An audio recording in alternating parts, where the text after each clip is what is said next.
Hey everybody, this daily dose is for all of you givers out there. You know who you are. You give and you give and you give and you give because it gives you great joy to give to others.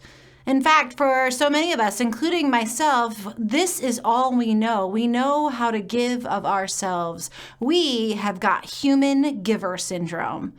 So many of us have been socialized to give, and sometimes at the expense of ourselves. We give to our families, we give to our church, we give to our community, we give to our jobs, we give to our partners.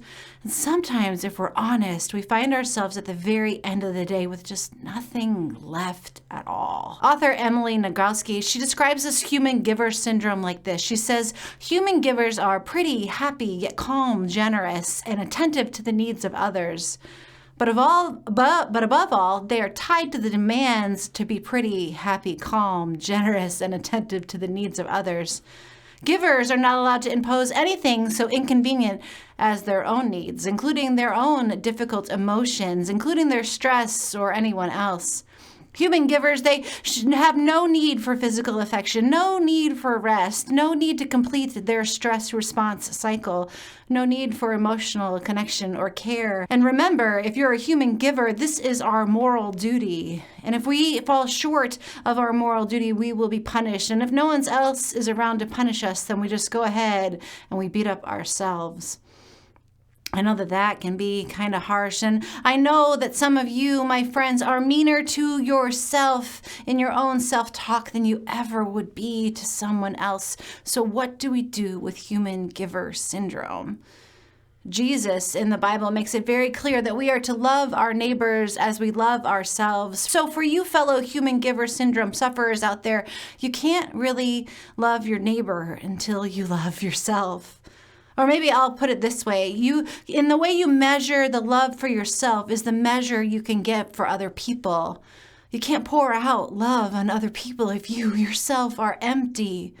When we're empty, we just can't love others well if we don't love ourselves. I know that this is hard. This is something that I have wrestled with my entire life. An example is when my mom was battling cancer. I had 3 kids at home and 1 struggling in college.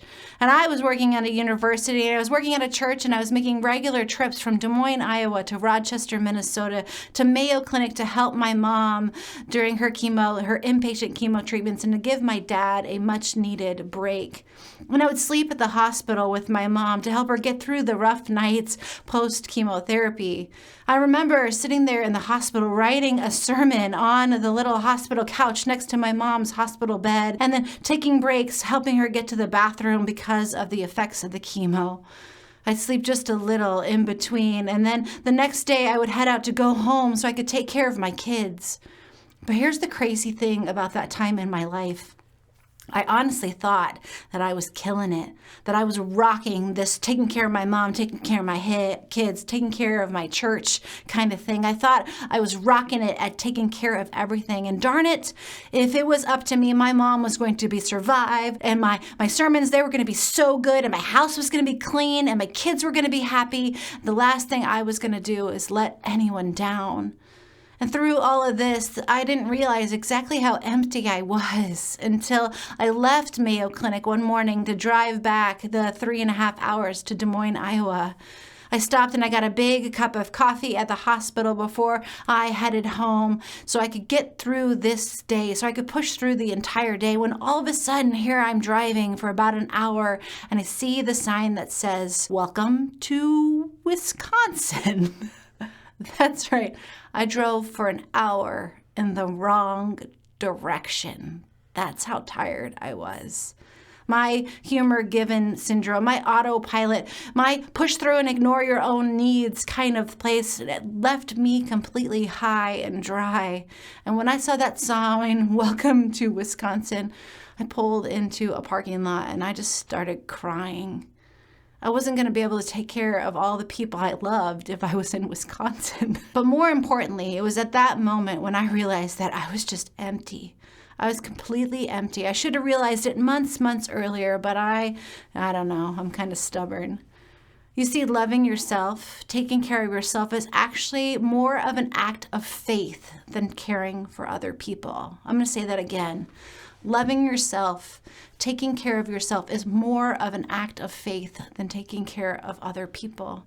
Because it's trusting that God has got your loved ones, that God has their best interest in God's mind even more than you do. Human giver syndrome is an act of anxiety, but loving yourself is an act of trusting God. Trusting that God has got you and that God's got your loved ones through all of the things that life throws your way. So for my fellow human givers, take some time today. Get the sleep that you need, do something that you enjoy, eat well, exercise, love yourself. All this week here on the Daily Dose, we're going to be talking about what it means to love ourselves so that we can love our neighbors to the very best of our ability. And we can let go of the messages that encourage us just to do and do and do more. We're going to talk about how to love ourselves. If you're joining us on Facebook or YouTube, why don't you go ahead and tag one of your friends who is a human giver and remind them to love themselves. If you're joining us on cable, I'm so honored that you're here. Come join us this whole week as we explore this topic together.